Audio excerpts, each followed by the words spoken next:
Baik, Bismillahirrahmanirrahim. Assalamualaikum warahmatullahi wabarakatuh. Kok suara di space?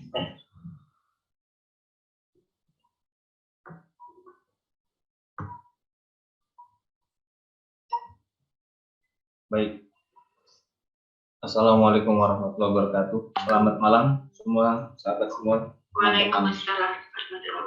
teman-teman UMKM on Twitter yang berbahagia malam ini. Alhamdulillah kita sudah mencapai hari ketiga ya, hari ketiga dalam 5 hari pelatihan atau free training atau free class tentang startup biz atau startup bisnis. Oke. Ya, jadi ini adalah materi startup biz ini adalah malam ini materi yang akan kita bahas adalah mengenai 9 blok model bisnis ya, 9 blocks of business model. Ini saya akan share materinya di atas ya. Bagi sahabat yang ada di Twitter Space, silakan melihat di bagian atas itu sudah saya share slide-nya. Ada cukup banyak ya, ada 20 slide malam ini, tapi mudah-mudahan kita bisa mengikutinya dengan seksama, dengan semoga semuanya bisa mendapatkan manfaat dari materi yang saya sampaikan. Saya malam ini tidak akan mereview dua pertemuan yang kemarin karena materi ini cukup padat ya penjelasannya. Materi yang biasanya paling tidak saya menjelaskannya dalam 2 jam, tapi malam ini ya agak dipadatkan menjadi cukup 1 jam plus setengah jam kalau ada tanya jawab. Nanti kalau ada tanya jawab silahkan DM ke admin atau ke host. Kalau dari Zoom silakan DM ke host atau admin yang sudah disepakati, dan juga untuk Twitter Space silahkan menghubungi dari pihak host atau DM ya. Jadi tidak kami memang membatasi untuk tanya jawab secara live karena itu akan memakan waktu yang cukup banyak dan tidak akan memberikan kesempatan yang cukup banyak bagi para penanya. Maaf. Baik, kita segera mulai ya tentang bisnis model kanvas. Walaupun tadi saya bilang saya tidak akan mengulang, tapi sedikit saja akan saya singgung mengenai pertemuan kita sebelumnya tentang yang pertama yaitu tentang filosofi transaksi, yang kedua tentang tentang bagaimana kita memilih bisnis berdasarkan ide bisnis berdasarkan hasil. Nah, dua materi tersebut itu sangat berkaitan dengan materi hari ini. Jadi ada kesinambungan. Itu bukan dua materi yang terlepas. Kesinambungan dengan materi hari ini bahkan sangat berkesinambungan dengan materi hari Sabtu Minggu besok. Kenapa? Karena semuanya adalah satu kesatuan. Semuanya adalah pengusaha itu pikirannya dia menyeluruh. Bisnis itu utuh. Malam ini kita akan melihat gambaran bisnis yang utuh tadi mengenai materi 2 hari yang lalu dengan materi 2 hari yang lalu, Sabtu Minggu yang lalu dengan materi Sabtu Minggu ke depan. Hari ini adalah jembatan. Hari ini adalah rangka. Bagaimana itu dikoneksikan dengan yang disebut sebagai 9 blok model bisnis atau yang secara internasional dikenal sebagai bisnis model kanvas ya. Baik, itu sedikit prolognya. Kita langsung mulai ke materi ya. Silakan dengarkan secara baik-baik karena ini materi yang sangat penting, materi ini sangat umum diajarkan di dalam pelatihan-pelatihan inkubasi bisnis, di dalam perkuliahan modern saat ini. Perkuliahan artinya karena si penulis buku ini, ya kita maju sedikit, oke. Kita masuk slide kedua, bisnis model ditulis dengan judul dalam sebuah buku yang ditulis oleh Alexander Osterwalder dan Yves Pigneur, dengan buku berjudul Business Model Generation.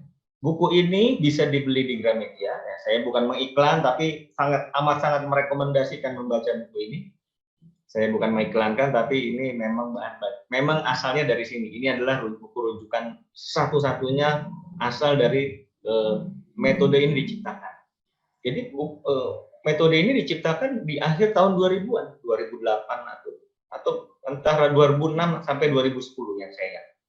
Di mana sebelum itu teori-teori bisnis itu masih mengacu pada rujukan-rujukan yang lama.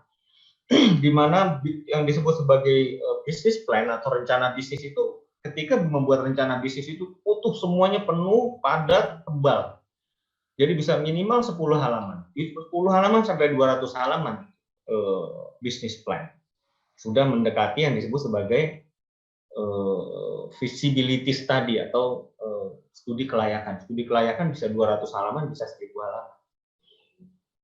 Tetapi dengan bisnis model kanvas, kita ke depan sedikit, kenapa namanya kanvas? Kanvas itu selembar, ibarat kita mau melukis, ya di selembar kanvas.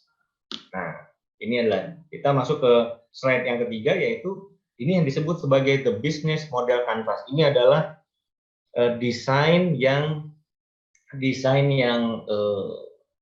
asli yang dibuat oleh Osterwalder dan Yves Pigneur tentang yang disebut sebagai business model canvas. Ya, apa itu? Nah, saya akan jelaskan.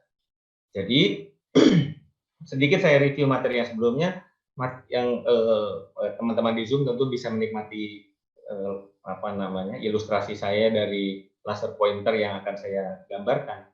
Jadi kalau kemarin lihat lingkaran pembeli ada di sebelah kanan, nah itu lingkarannya ada di sini. Ini bercerita semua tentang pembeli di sebelah kanan. 1, 2, 3, 4, 5 yang ada di bisnis model kanvas itu adalah lingkaran pembeli. Ini bicara tentang pembeli. Ya, kalau masih ingat pelajaran yang kemarin, sementara lingkaran yang sebelah kiri itu adalah lingkaran penjual, ya, value proposition, key activities, key resource.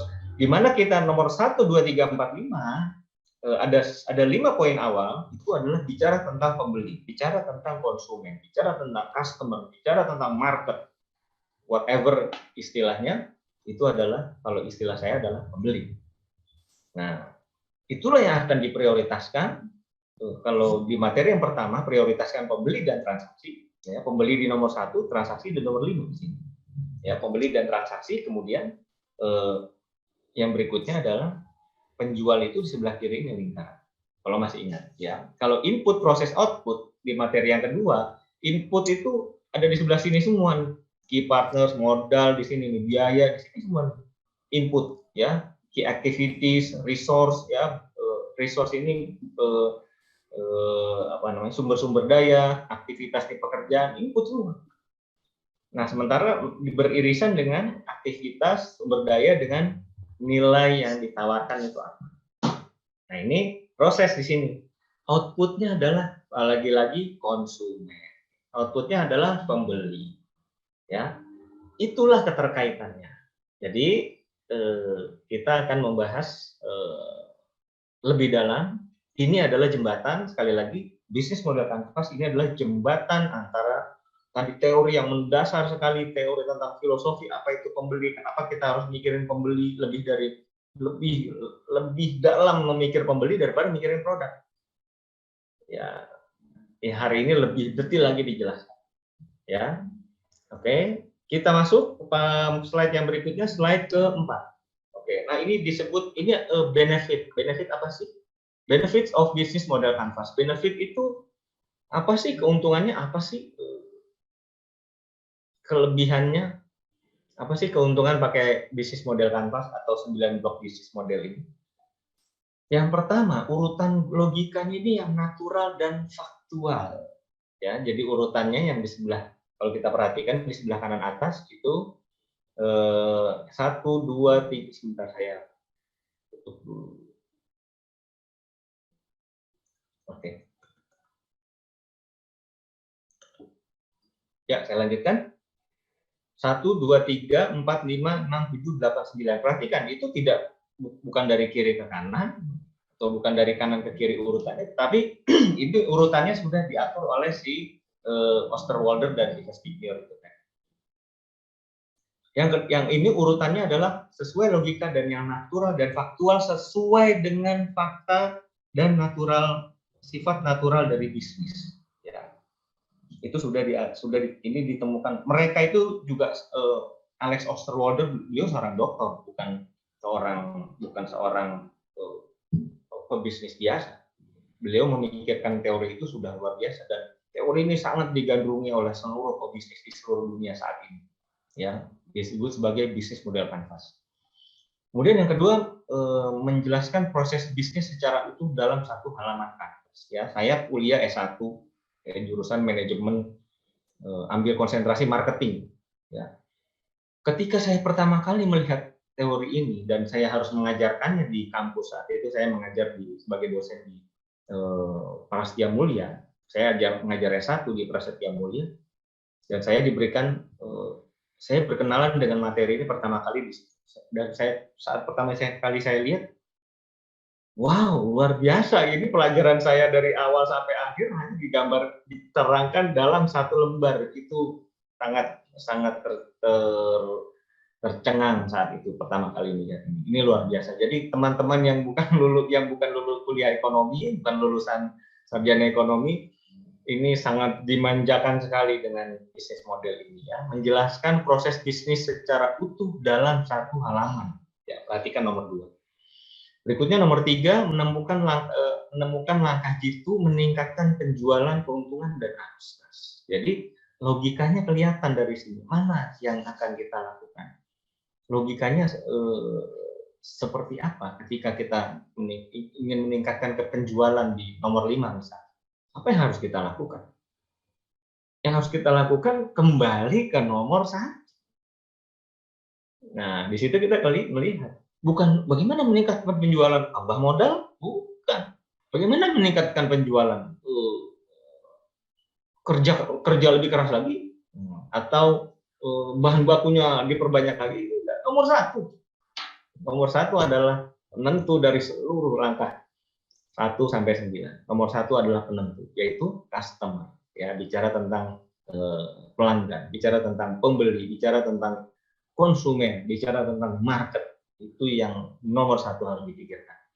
Makanya nama ilmunya adalah marketing. Ya, marketing itu adalah bagaimana memikirkan market itu sebagai hal yang utama. Itulah disebut marketing.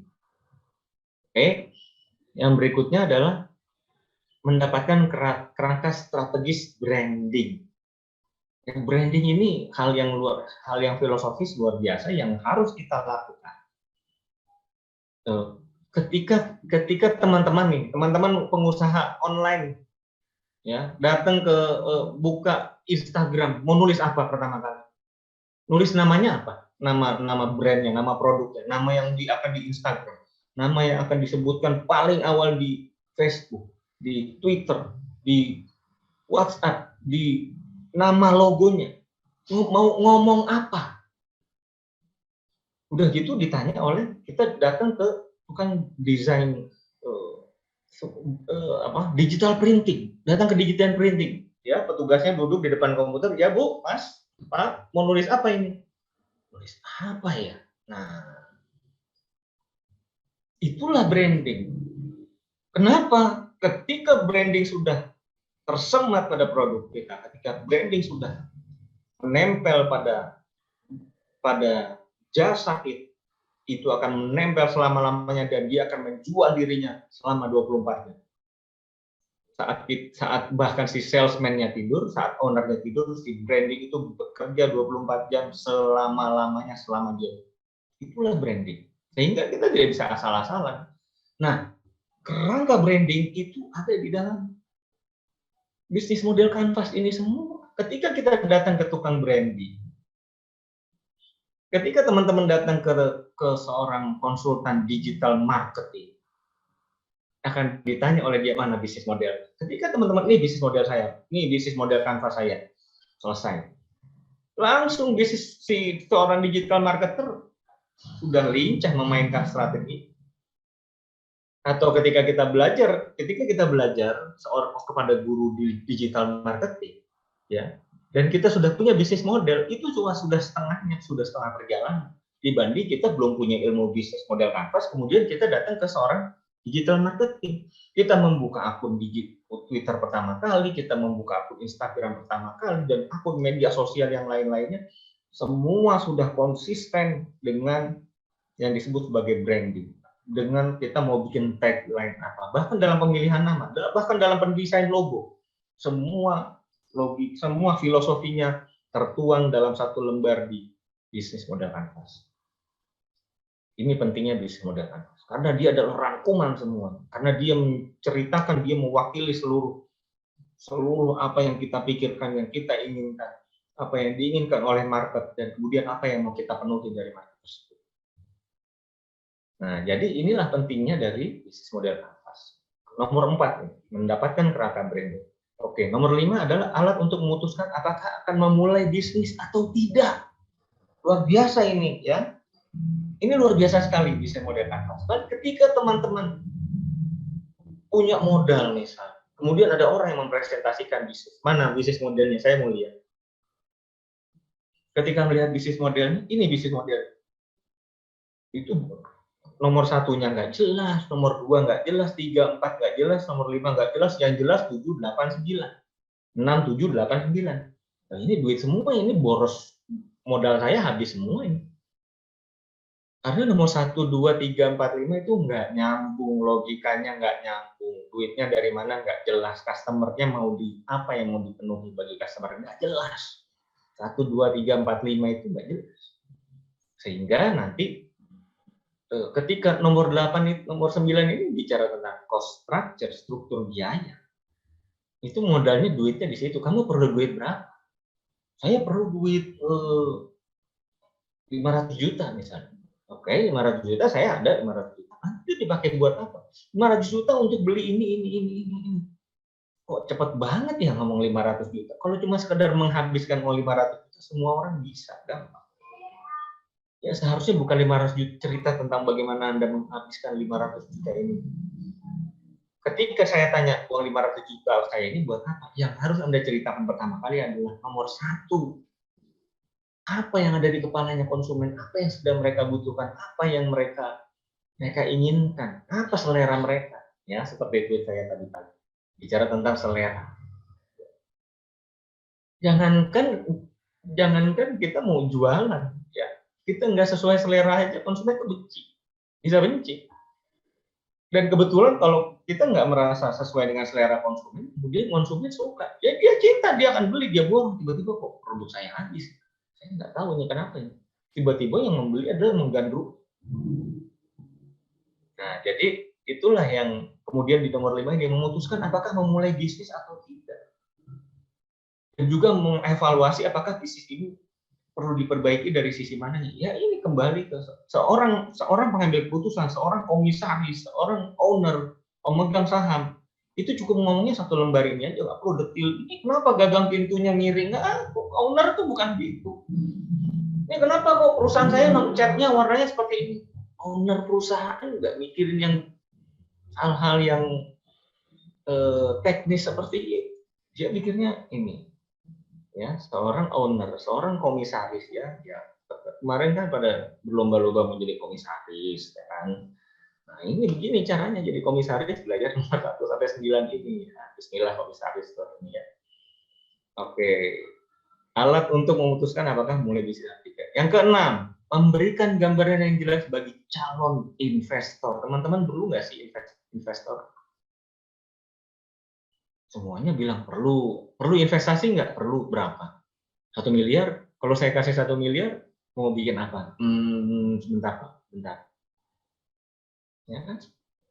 Kalau oke 1 miliar, oke 10 miliar aja deh. 10 miliar mau, sebentar Pak, makin bingung lagi. 100 miliar tambah pusing 7 keliling. Ya, 10 juta aja deh. Gitu. Ya kan? Karena tidak punya bisnis model kanvas. Oke. Memberikan gambaran yang jelas bagi calon investor karena bisnis model kanvas mampu menjelaskan logika manajemen bisnis, yaitu pertama arus keuangan, yang kedua strategi pemasaran, yang ketiga kebutuhan SDM, dan keempat kegiatan operasional sebuah usaha. 4 poin ini akan kita bahas 1 minggu besok. Ya, bicara tentang keuangan, marketing, SDM, operasional. Ya, itu adalah 4 fungsi utama bisnis. 4 fungsi utama bisnis. Oke, dan ini dijembatani oleh bisnis model kanvas. Baik, saya lanjutkan yang berikutnya. Ya, coba perhatikan tanda panah di kiri dan kanan. Ya, di sebelah kiri adalah yang kalau kita ingat 2 pertemuan yang lalu tentang input, proses, output. Ya, di sini input. Ya, di sebelah kiri ini input nih. Nah, 1, 2. Nah, ini ada irisannya. Nah, sini input nih. Sini input. Proses juga ada irisan antara sini ya 7, 6, 9, 2, 4, 3, 5. Ini proses. Semua ada irisannya. Output di sini 1, 4, 3, 5, 1, 4, 3, 1, 2, 3, 4, 5. Semua output. Oke. Yang harus kita pikirkan outputnya dulu. Ya kan? Perhatikan urutannya 1, 2, 3, 4, 5. Ya, ini sebelah kanan. Ini adalah bagian output. Ini adalah prioritas. Urutan teratas 1 sampai 5 adalah yang berhubungan dengan pembeli, yang berhubungan dengan konsumen, yang berhubungan dengan customer, yang berhubungan dengan market. Ya, itu UMKM nggak usah pusing deh definisi 4 itu. Wah Pak, kalau market sama customer itu beda Pak, nggak usah pusing. UMKM pengusaha tuh nggak usah berdebat urusan begitu-gitu. Pokoknya sama udah itu aja. Mereka beli, bayar nggak? Dibikin, wah ini market potensi, bayar nggak? Pada ujung-ujungnya kita kan direktur utama, mereka ini mau bayar kan gitu. Ya, kalau nggak bayar percuma cuma jadi database. Ujung-ujungnya harus bayar. Ujung-ujungnya harus nomor 5 nih. Ya, harus revenue stream, ya aliran, stream ini aliran pendapatan, revenue stream. Oke? Ya, inilah urutannya. Mohon maaf bagi yang mungkin tidak terbiasa dengan istilah bahasa Inggris. Ini juga sudah saya buatkan terjemahannya ya. Jadi ada pembeli, ada penawaran. Nomor 1 customer segments ya. Gampangnya adalah segmen pelanggan. Lu repot-repot pakai istilah segmen pelanggan, pembeli selesai. Ya. Ini saya sederhanakan untuk UMKM, belajarnya gampang. Nanti kalau saya dihadapkan dengan kita pelatihan di hadapan para petani, customer segment, apa itu Pak? Segmen pelanggan. Nanti, menurut Google segmen pelanggan artinya gini Pak, capek kita berdebat masalah istilah. Nanti nggak bisnis, udah dagangan udah siap dijual, customer udah siap bayar, nanti berdebat masalah istilah. Ya, customer segment pembeli selesai. Ya, nomor 2 value proposition. Proposition itu artinya penawaran. Ya, Pak Tung Desemuaringin, seorang pakar marketing yang bukunya saya rekomendasikan 2 hari yang lalu, yaitu Marketing Revolution. Beliau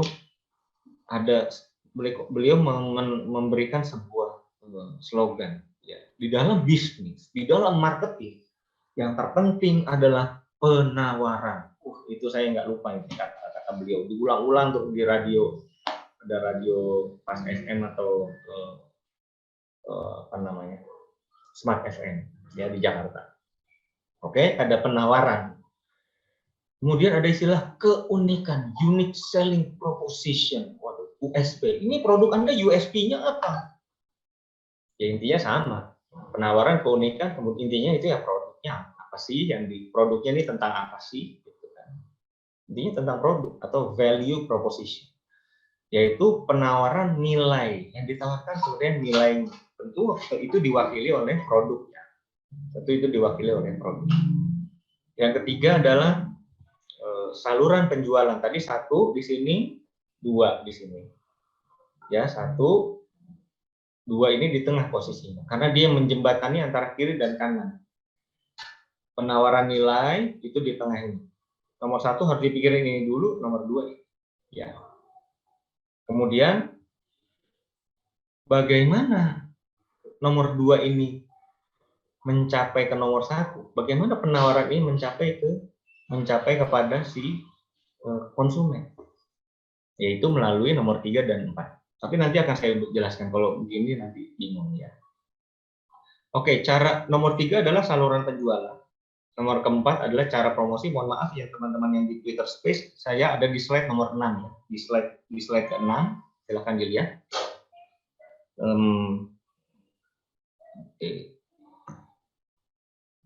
Ini adalah urutannya: pembeli, penawaran, saluran penjualan, cara promosi atau berkomunikasi. Nomor 5 adalah sumber pendapatan atau revenue stream. Nomor 6 adalah sumber daya kunci. Nomor 7 adalah kegiatan kunci. Nomor 8 adalah partner kunci. 9 adalah struktur biaya atau modal keuangan. Coba perhatikan, dari 9 urutan ini modal itu paling terakhir. Ya, jadi kalau orang mau mulai usaha kemudian dia bilang saya nggak punya modal, ya Allah, ya itu itulah yang membuat banyak kemudian UMKM ini masih banyak belajarnya. Artinya banyak belajar itu rugi, maksud sayang sekali. Jadi teman-teman UMKM mulai sekarang kita harus bahu-membahu saling belajar. Saya pun masih belajar, dan saya kalau teman-teman cerita misalnya bisnis fashion, saya bukan bisnis fashion, saya bukan bisnis pakaian. Ketika mereka berbicara tentang itu, saya belajar. Ketika orang berbicara tentang restoran, saya belajar karena saya nggak punya bisnis restoran. Ya, punya bisnis ekspor impor, saya belajar. Kalau misalnya saya kemudian coach Aswin ngerti semua, bohong ya. Seorang coach, seorang mentor ngerti semuanya itu ya nggak mungkin. Kalau ngerti banyak mungkin, tapi ngerti semuanya impossible. Sehingga saya kepada bidang-bidang usaha yang banyak sekali, tentu saya seorang murid ya. Makanya kita UMKM saling belajar, saling support, saling bantu-membantu. Karena selama masa pandemi ini 30 juta UMKM tutup, itu yang selalu saya sampaikan, bahwa kita harus saling bantu-membantu. Oke, next. Kita ke slide nomor 7. Sebelum saya lanjutkan, saya cek di Twitter Space masih terdengar dengan baik. Baik. Oke, baik. Kepada teman-teman yang baru datang, alhamdulillah, silakan untuk materi dilihat sudah men-share di atas.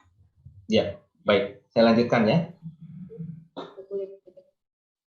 Untuk teman-teman yang di Zoom juga mohon saya bantu pada admin untuk kita menutup speaker, karena memang kita 1 jam full tidak ada tanya jawab, dan memang tidak ada tanya jawab secara online. Ini hanya melalui tanya jawab, silakan disampaikan melalui DM, nanti disampaikan oleh host kepada saya, karena nanti waktunya tidak cukup. Ya, baik, terima kasih. Oke, ini yang nomor 1. Ini adalah penjelasan yang perlu panjang dan lebar tentang customer segment atau pembeli. Walaupun sudah saya singgung sedikit di pertemuan pertama sekali tentang definisi tentang dalam filosofi transaksi. Mirip, boleh dibilang sama.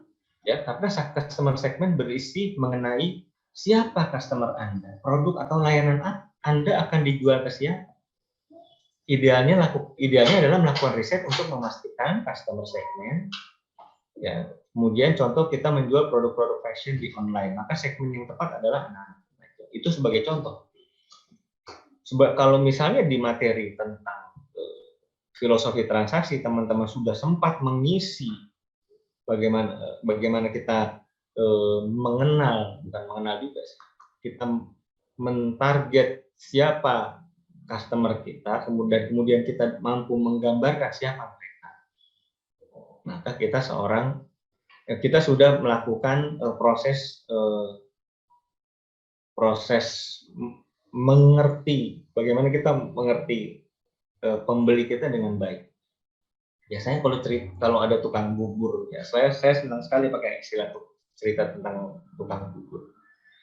Tukang bubur ini setiap hari lewat depan rumah, dan kemudian kalau misalnya dia sedang melayani kami, si tukang bubur ini cerita sepanjang jalan dia meracik makanannya, cerita nggak berhenti-berhenti. Yang diceritain siapa? Yang diceritain adalah semua pembeli. Oh, si ibu ini kemarin itu rumahnya direnovasi, si ini nama anakku, anaknya sekolah, gini. Kemudian cerita lagi, oh si bapak itu kalau misalnya jam sekian harus lewat situ karena itu anaknya buat anaknya sekolah. Oh si ini bapaknya sakit tuh, nanti beli buburnya itu apa namanya, sekian porsi itu nggak apa-apa. Saya udah hafal, dia nggak pakai ini, nggak pakai ini, nggak pakai. Sebegitu detil si abang bubur ini mengenal pembelinya, sangat detil, excellent, saya bilang. Wah, luar biasa. Dia cerita, anak saya juga ikut bubur, terus di rumah ini anak saya juga mulai beli mobil, tukang bubur naik sepeda, naik motor, beli mobil. Ya, karena kalau kita memperhatikan kemarin dia seorang produsen, kemudian dia seorang distributor, dan dia seorang retailer, semuanya dia ada dari satu hari dia menciptakan profit. Nah, luar biasa. Tukang bubur keliling. Ya. Dan dia sangat mengenal konsumennya, kembali pada materi. Seorang customer segment. Sebelum kita memulai bisnis, yang harus kita pikirkan orang yang pegang duit nih, ya. Nomor satu. Gambarnya adalah, tulisan ini adalah mendeskripsikan seorang konsumen yang mau kita layani itu siapa sebenarnya. Contoh misalnya, Pak, pembeli saya adalah ibu-ibu, kayak Uni Eka, ya, Uni Eka, Uni Songket, Uni Eka, nama brandnya Rumah Songket Eka Halaban. Ya. Desa Halaban ini ada termasuk di Payakumbuh gitu, di Sumatera Barat. Beliau bilang, Pak, customer saya itu adalah ibu-ibu pejabat dan selebriti. Selesai. Karena pemakai songket itu adalah menengah ke atas. Kalau saya tanya Kang Zaki, misalnya, Kang Zaki, owner Sari Raus, beliau, bayar saya itu ya toko herbal. Karena beliau produsen. Beliau mengolah dari bahan mentah jahe ini menjadi jahe yang siap minum, campur gula aren dan lain-lain. Customer-nya adalah seorang toko herbal besar terkenal. Sampai toko herbal besar terkenal ini, dia yang ngurus izin dan ngurus brand sendiri segala macam. Beliau pasok aja, selesai. Dan itu nggak terlalu banyak, saya misalnya, dan beliau tahu misalnya siapa cabangnya di seluruh Indonesia. Karena customer-nya beliau itu bukan konsumen langsung. Customer beliau sangat mengerti apa yang ada di pikiran si toko-toko ini, toko-toko herbal ini. Karena customer-nya beliau adalah orang yang akan mau menjual kembali. Customer beliau bukan konsumen yang satu-satu. Walaupun memang konsep produknya harus memperhatikan nanti ketika dikonsumsi secara retail, secara satuan. Gitu. Dan kita UMKM yang nomor satu harus kita pikirkan adalah memikirkan pembeli. Pertanyaannya misalnya, ketika usaha kita turun, kita sudah menyapa pembeli, menyapa customer kita, menyapa pelanggan kita, ya paling nggak kita tetap harus menjaga hubungan, beli atau tidak beli harus menjaga hubungan, harus bertegur sapa dengan mereka. Hanya sekadar assalamualaikum, waalaikumsalam, selamat pagi, pagi luar biasa gitu misalnya. Yang pasti kita harus terus menyapa mereka. Dan kemudian kita selalu menjalin hubungan dengan customer kita. Dan yang terpenting adalah kita berdialog. Bagaimana selama ini penjualannya seperti apa gitu. Kalau dia menjual kembali, kalau dia konsumen, bagaimana setelah menggunakan produk kami, apa yang perlu ditingkatkan dan lain-lain. Harus terjadi komunikasi, harus terjadi komunikasi dua arah. Ya, harus terjadi. Nah, ini yang kalau dari Mark Plus dari Pak Begawan Marketing kita, Pak Hermawan Kertajaya. It's more than communication, it's conversation. Ya, kalau just only communication adalah ya bisa saja satu arah, itu communication. Twitter itu media satu arah asli. Communication kita one way communication, komunikasi satu arah itu adalah komunikasi juga. Tapi harus terjadi conversation, harus terjadi dialog, harus terjadi perbincangan kita dengan konsumen. Ya. Pak harus berinvestasi dong, saya bisa jadi, tapi bisa jadi tidak harus berinvestasi, hanya lebih capek aja. Kita harus ngobrol, kita harus tanya, kita harus apa masukannya, harus tahan kalau dikomplain ya.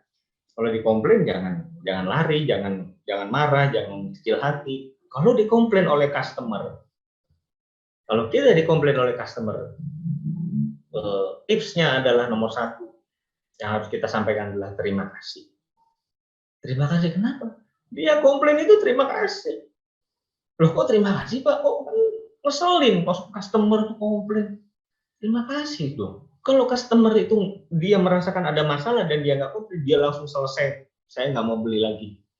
Itu bencana buat UMKM. Ya, customer ketika komplain langsung dijawab terima kasih atas masukan. Dan terima kasih sudah memperhatikan produk kami akan berusaha memperbaiki. Mohon juga diberikan masukan apa yang harus kami perbaiki. Selesai.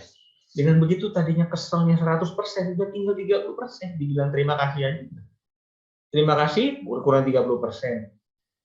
Atas masukannya, kurang lebih 50%. Kami akan memperbaiki tinggal 30%. Dan kami akan memberikan atas masukan dari Bapak Ibu, kami memberikan souvenir. Udah tinggal 5% komplit. Setelah itu akhirnya di komplit tadi kan tinggal 5%. Kemudian kita betul-betul membuktikan, kita mengikuti sarannya atas saran oleh Bapak dan Ibu tadi, kami melakukan perbaikan gini-gini. Yang tadinya 5% ya jadi 100% kepuasan. Ketika 100% kepuasan, dia akan ngomong sama orang jadi marketer yang gratis. Bukan gratis lagi. Ya marketer gratis, tapi kita mendapatkan keuntungan berlipat-lipat karena dia merekomendasikan produk kita pada orang. Ini produknya bagus, saya komplain, didengerin, perbaiki produknya luar biasa. Nah, jadi sebegitunya kita harus mikirin customer. Saya pernah ada dalam sebuah seminar kemudian mengatakan, menurut bapak-bapak ibu customer itu seperti apa? Ngeselin Pak. Saya kaget dengerin kok customer ngeselin nih. Customer itu bikin sakit kepala. Loh, ternyata saya pikir cuma 1-2 orang, ternyata ada 3-4 orang. Saya heran juga ya. Customer itu yang ngasih kita duit loh. Customer itu boleh istilahnya majikannya pengusaha itu customer. Kalau customer happy, ya berarti bisnis kita maju. Customer happy, dia akan cerita kepada orang lain. Dia akan merekomendasikan produk kita. Dia akan beli lagi, dan dia akan beli berkali-kali lipat. Itu adalah efek dari customer yang happy. Nah, itu nanti dalam pembahasan yang lain tentang bagaimana kita memberikan pelayanan kepada customer. Sehingga bisa terjadi hal yang seperti itu. Oke. Dari sini, ini tentu akan kita bahas lebih detail lagi di dalam nomor 1 ini, bagaimana kita memahami customer. Di dalam ilmu marketing itu ada yang disebut sebagai consumer behavior atau perilaku konsumen. Jadi di dalam mata kuliah marketing ada 2 mata kuliah yang terbesar, terbagi 2, yaitu consumer behavior dan marketing strategy. Itu 2 hal yang berbeda. Consumer behavior bagaimana kita mengerti pelanggan atau konsumen. Nah, sementara marketing strategi adalah bagaimana strategi untuk memuaskan konsumen tadi. Nah, nomor 1 ini, customer segment ini, bagaimana kita kemudian memahami, mengerti, mengenal konsumen kita gitu. Oke, kita lanjutkan ke poin yang kedua. Sudah setengah jam sendiri baru poin 1 ya. Oke. Next. Yang kedua adalah value proposition. Apa hubungannya dengan yang nomor 1 tadi? Apa hubungannya dengan yang nomor 1 tadi? Setelah kita mengerti nomor 1, oh ternyata customer saya itu wanita yang mapan, yang mampu membeli produk mahal. Maka yang kita sampaikan ini belum cerita tentang produknya. Tentang blok kedua adalah value proposition. Penawaran atau keunikan produk. Karena tadi customer, saya ambil contoh dari Uni Eka ya, Uni Uni Eka, Uni Songket, dan Songket Eka Halaban. Apa yang ditawarkan, Mas? Saya tanya. Apa yang Uni tawarkan? Uni kan produknya ini untuk acara kondangan dan untuk ibu-ibu pejabat dan untuk selebriti atau artis. Ya, sehingga yang harus disampaikan value propositionnya adalah kemewahan. Itu yang harus ditawarkan. Ya memang produknya harganya segitu. Kalau kita produk kami produk sederhana nggak akan dibeli. Ya, mereka yang membutuhkan kemewahan, mereka membutuhkan kemewahan. Yang kita tawarkan sederhana, nggak bakalan dibeli. Walaupun harga semurah apapun, saya justru malah dibeli. Mana yang paling mahal? Ya orang mampu, dia datang ke acara pesta yang mewah. Dia naik mobil mewah. Dia perlu semuanya setara seperti itu. Ya memang adanya seperti itu. Itulah marketnya. Itulah yang dia butuh. Dia punya uang dan dia mau mengorbankan uangnya untuk barang yang dia inginkan tadi. Ya, sehingga value propositionnya adalah kemewahan. Kemudian yang berikutnya, value proposition berisi produk atau layanan atau layanan apa yang kita tawarkan. Ya. Tapi sebelum produk ya, apa value? Value itu nilai apa ya? Kata sifat yang menjadi predikat produk. Sebagai contoh ada Mas Damasto. Mas Damasto ini beliau merintis rumah gudeg. Ya, merintis rumah gudeg. Ketika beliau merancang sebuah brand, saya menyampaikan, kalau kita buat tagline, karena di sini ini hubungan nomor 2 ini, value proposition hubungannya adalah dengan tagline. Tagline itu slogan. Beliau buka rumah gudeg atau rumah makan rumah gudeg. Seandainya kita berpikir misalnya tagline-nya atau slogannya adalah kami memberikan yang terbaik. Kami selalu memberikan yang terbaik. Seandainya beginilah, ini rumah gudeg pakai tagline kami selalu memberikan yang terbaik. Kemudian tagline itu dipindah ke bengkel motor. Bisa nggak? Bisa. Apa yang terjadi? Tidak ada keunikan. Ya kan, penawaran keunikan produk. Keunikannya apa? Kami memberikan yang terbaik. Kami selalu hadir untuk Anda. Kami adalah sahabat pelanggan. Itu tidak ada keunikan di situ sebagai slogan. Kita bicara keunikan adalah benar-benar unik, betul-betul yang tidak terlupakan, sebuah experience, sebuah pengalaman yang tidak bisa dilupakan oleh customer. Suatu saat saya pernah ada klien saya di Surabaya. Kemudian dia, Pak, saya ini kan toko, Pak. Ya, pakai logat Surabaya. Loh, saya ini toko, Pak. Saya ini jual batik. Saya jual batik. Bagaimana kemudian saya membuat tagline? Tagline-nya ibunya mau apa? Monggo mampir, kalau pulang seneng, ya lebih kurang seperti itulah. Monggo mampir, pulang bawa oleh-oleh. Kalau misalnya monggo mampir, pulang bawa oleh-oleh itu dipakai pada toko yang jual makanan, bisa nggak? Bisa sih, Pak.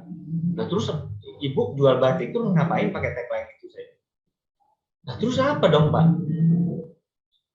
Beliau bilang batik. Saya tanya, batiknya batik apa sih yang ibu jual? Oh, batik saya khusus, Pak. Khususnya gimana? Batik saya adalah batik Bangkalan, Banyuwangi, dan Lumajang. Dan saya bilang, Ibu, itu tagline ibu barusan ngomong. Apa itu, Pak? Toko batik, misalnya ibu namanya siapa? Nama saya Bu Ani. Toko batik Ani, Lumajang, Banyuwangi, Bangkalan.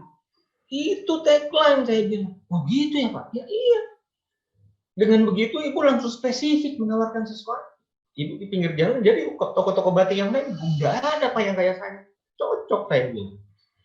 Itulah keunikan. Jadi keunikan kadang-kadang UMKM nih mencari keunikan tuh yang aneh-aneh, yang dia belajar dari perusahaan besar, sehingga tidak cocok diaplikasikan untuk UMKM. Gitu. Nah, jadi dalam hal keunikan ini, keunikan itu bukan milik penjual. Nah, ini yang penting. Keunikan yang dimaksudkan di poin kedua ini bukan milik penjual. Keunikan harusnya adalah milik pembeli. Dan ketika kita bikin tagline, idealnya adalah harus sangat relevan, harus sangat nyambung dengan apa yang diinginkan oleh pembeli atau konsumen atau customer atau market. Itu lagi saya ulangi. Harus sangat nyambung dengan selera mereka, harus nyambung dengan keinginan mereka. Kita harus penuhi apa yang diinginkan oleh konsumen. Dengan begitu mereka akan kasih kita uang. Kalau kita ini konsep saya, ini adalah prinsip saya.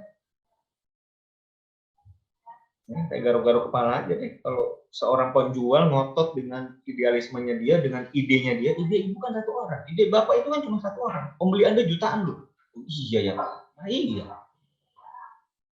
Sehingga yang harus didengarkan dulu, konsumen dulu, dia maunya apa, seleranya dia apa, kebutuhannya dia apa, sudah jelas, baru kita kasih sentuhan seni dari kita. Jangan sentuhan seni kita, selera kita, gaya kita yang kita kedepankan. Itu nomor 9 malah. nomor berapa tadi? Ya nomor belakang-belakangan itulah. Nomor 1 yang harus dipenuhi adalah keinginan konsumen atau keinginan pembeli. Dan itu dituangkan di dalam value proposition. Kayak tadi si abang bubur tadi, value proposition-nya dia adalah dia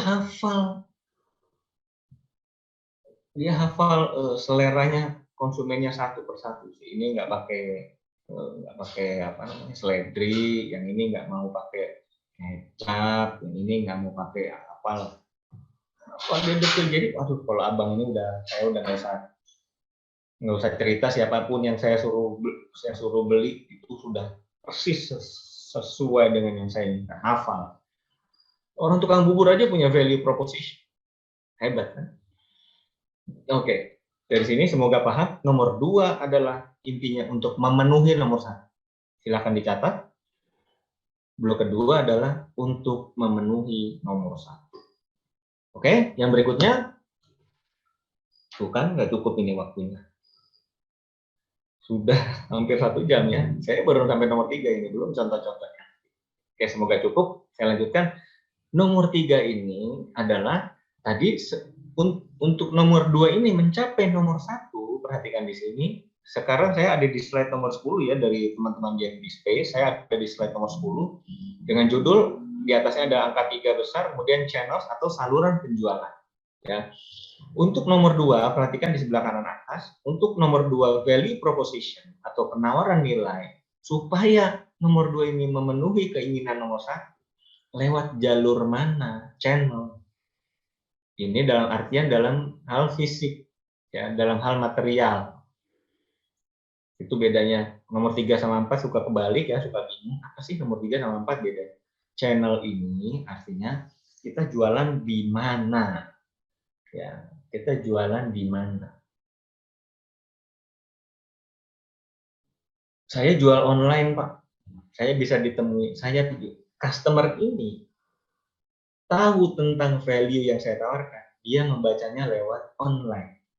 Karena kenapa? Inilah dunia kita ini sudah hidup di sini gitu. Kita semuanya hidup di sini. Kita rebahan, ketemu ini di jalan pegang HP, baru bangun tidur lihat HP, sebelum tidur lihat HP. Hidup kita sudah di sini. Sehingga saya jualan online. Online-nya di mana? Online-nya di media sosial ini, media sosial. Harus tahu.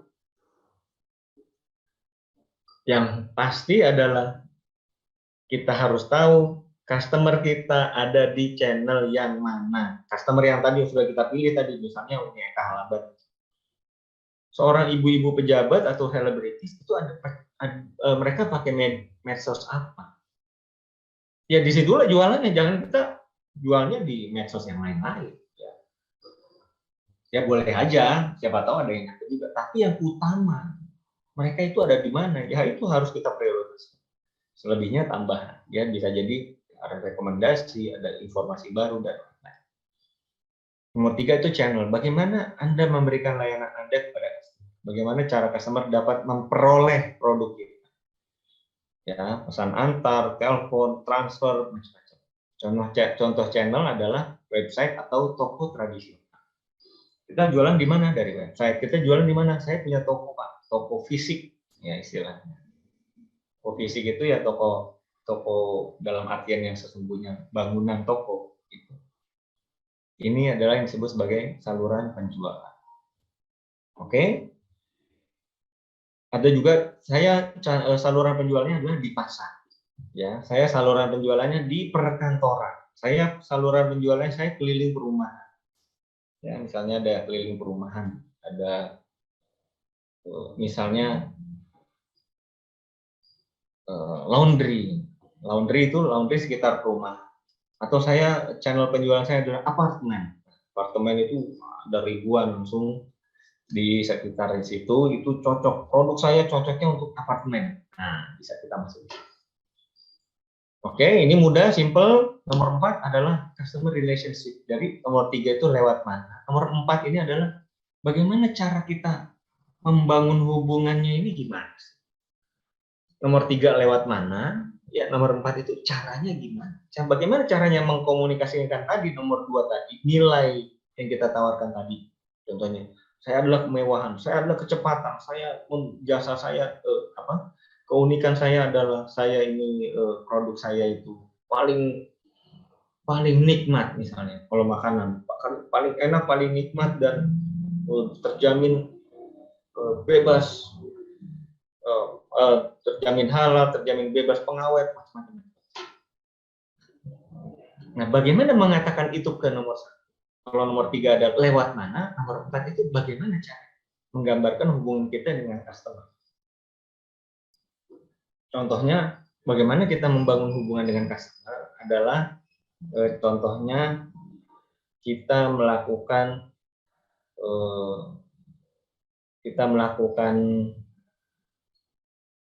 demonstrasi atau kita melakukan testimoni. Nah, itu cara namanya. Demo produk ya, demonstrasi produk. Bagaimana kita menyampaikan value kita? Kita harus demo. Gimana caranya? Kita demonstrasi, kemudian divideokan. Nah, divideokan, kemudian ya ini bapak-bapak, ibu-ibu, ini adalah bagaimana produk kami diciptakan, bagaimana produk kami dibuat, bla bla bla bla bla. Ini semua kami menciptakan, kami memproduksi produk kami ini dengan penuh kehati-hatian, dengan penuh perhatian, sehingga hasilnya terbaik supaya bapak-bapak ibu bisa betul-betul mendapatkan hasil yang terbaik. Nah, itu caranya, cara menyampaikannya. Dengan cara apa? Dengan demonstrasi, dengan testimoni. Ya, silakan dengarkan pendapat ibu ini, silakan dengarkan pendapat bapak ini.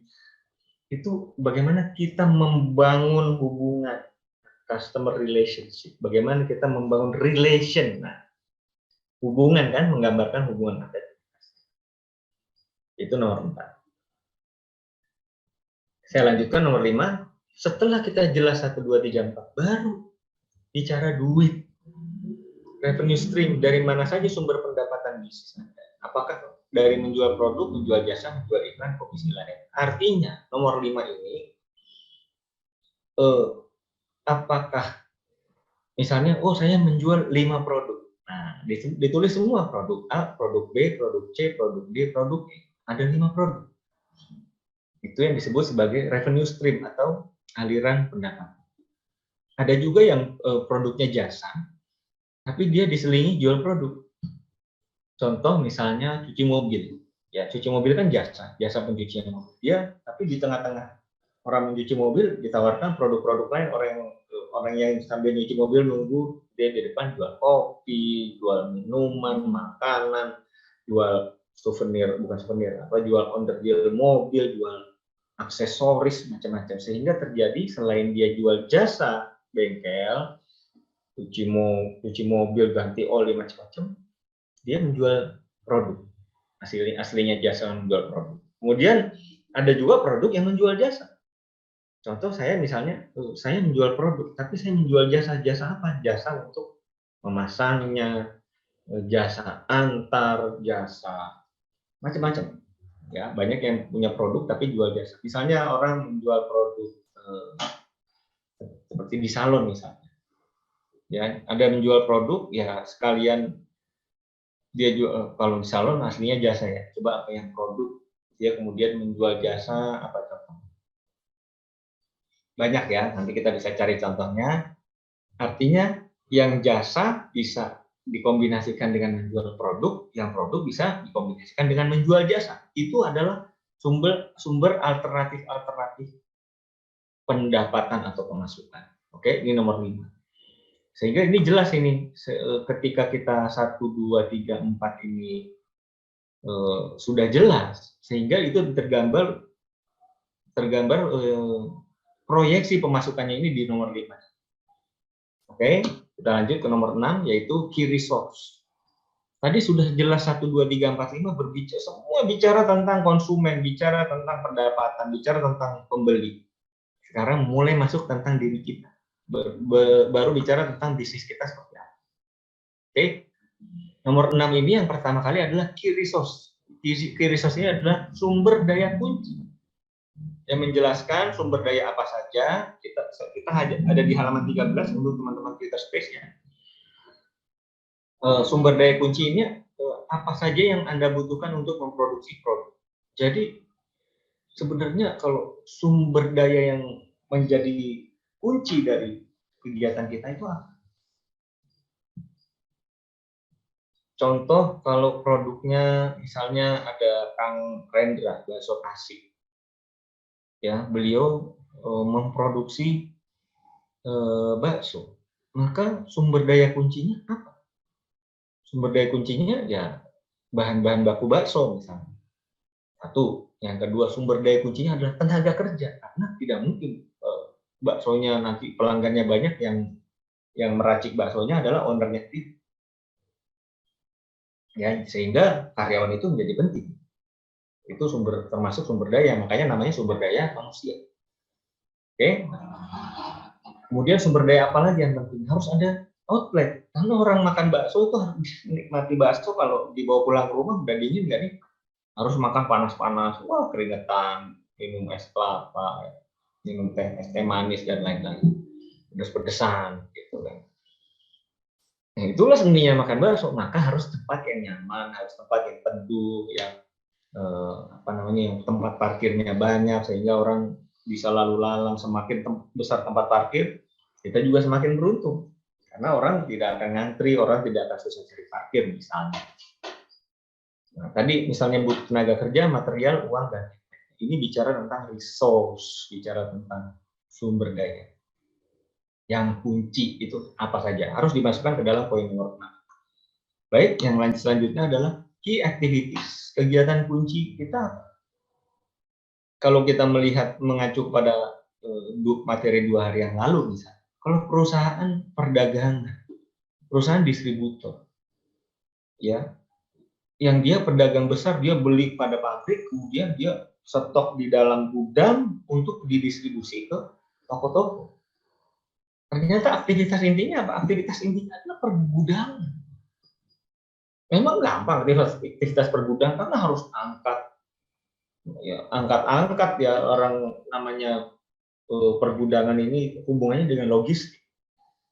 Harus kunci, harus mendata, harus mengantarkan, harus tepat waktu, nggak boleh cacat barangnya. Karena yang urusan cacat ini yang dari bagian atas, kalau ada apa-apa, ya. Sehingga itulah aktivitas kunci perusahaan pedagang. Bagaimana dengan jasa, usaha jasa? Maka aktivitas kuncinya adalah kegiatan kuncinya adalah jasa itu sendiri. Sehingga itu harus betul-betul dikuasai. Pertanyaannya, sudah punya belum? Sudah menguasai belum? Kalau yang tadi nomor 6, apakah kita sudah punya sumber daya kuncinya? Kalau nomor 7, apakah kita sudah cukup menguasai? Kalau perusahaan fashion misalnya, balik lagi ke misalnya Uni Songket dari Eka Halaban. Maka kegiatan kuncinya ya harus apa bahasanya? Rajut ya. Rajut Songket itu ada namanya, kemarin saya menyuji itu apa? Ya harus detil itu. Kalau kalau cuma kalau sebagai gambar kemudian di print gitu aja kan bisa-bisa aja. Kan bukan di situ seninya. Gitu. Sehingga kegiatan kuncinya itu adalah aktivitas menenun ya, mentenun itu, kain tenun, songket. Apakah kita menguasai atau tidak? Beliau belajar bertahun-tahun. Ya kalau Kang Zaki misalnya yang jahe arit, beliau kegiatan kuncinya apa? Kegiatan kuncinya adalah bagaimana memproduksi jahe yang siap minum. Nah, itu sehingga kita harus mengerti sebenarnya kegiatan kunci kita yang harus kita kuasai apa. Kalau kita tidak menguasai, harus karyawan atau harus kita bayar orang. Kalau kita nggak bisa, karyawan nggak bisa, kita outsource. Itu namanya maklun. Kita maklun, atau kita beli, kita pakai nama brand kita, orang yang memproduksi. Ada pabrik yang bisa memproduksi barang yang sesuai keinginan kita. Kita tinggal datang ke pabrik itu, Pak, saya mau memproduksi barang ini, saya mau beli sama Bapak, bisa nggak dicap pakai brand saya? Bisa. Nah, itulah namanya maklun. Bisa. Ketika kita tidak bisa aktivitas kunci, maka kita yang disebut sebagai outsource atau alih daya ya kalau bahasa Indonesia ini. Nah, outsource itu alih daya. Artinya yang beli. Kalau kita nggak bisa, ya beli. Oke, sehingga setelah nomor 7, nomor 8 adalah siapa partner kuncinya setelah tadi. Ini hubungannya dengan 7 dan 6 juga. Siapakah partner kunci kita yang bisa memenuhi nomor 6 dan 7 ini? Siapa key partner, siapa partner kunci yang harus digandeng untuk kita kerja sama, sehingga kita mampu memenuhi 7, 6. Ini bukan nggak ada hubungannya semua, ini semua sangat berhubungan erat.